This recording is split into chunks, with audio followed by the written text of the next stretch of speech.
Hala Medeth nag-face reveal na sa kanyang napupusyan. Mapapanood sa TV ang commercial nila. Mapagpalang araw mga kalinga. Alam mo na ba ang latest?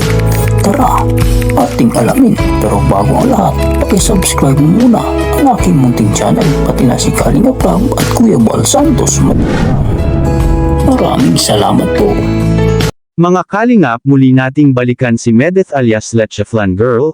Grabe ang pag-angat ngayon ni Medeth mga kalingap dahil sa mga lumalapit sa kanya na mga oportunidad.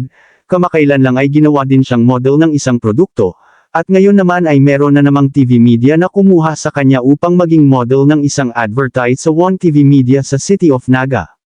Kitang-kita sa mga mata ni Medeth ang saya dahil sa mga achievement niya ngayon at nangyayari sa buhay. Sunod-sunod kasi ang biyayang dumarating sa kanya at sa kanyang pamilya. Pinagmamalaki niya kung ano man ang naging desisyon niya na umalis sa kalingap noon, dahil may maganda daw nangyari sa kanyang buhay ngayon. Nagagawa niya na daw kasi ang gusto niyang gawin na walang iisipin na iba, at kumikita siya ng pera nang hindi umaasa sa tulong ng mga tao na binibigay sa kanya. Lahat ay galing mismo sa sarili niyang pagsisikap. Kaya proud siya sa kanyang sarili kung ano man ang narating niya.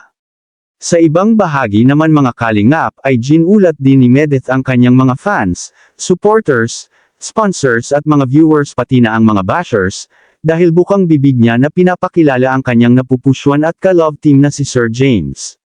Masayang masaya si Medeth at mukhang natagpuan na ni Medeth ang kanyang hinahanap. Anong masasabi mo tungkol dito mga kalingap?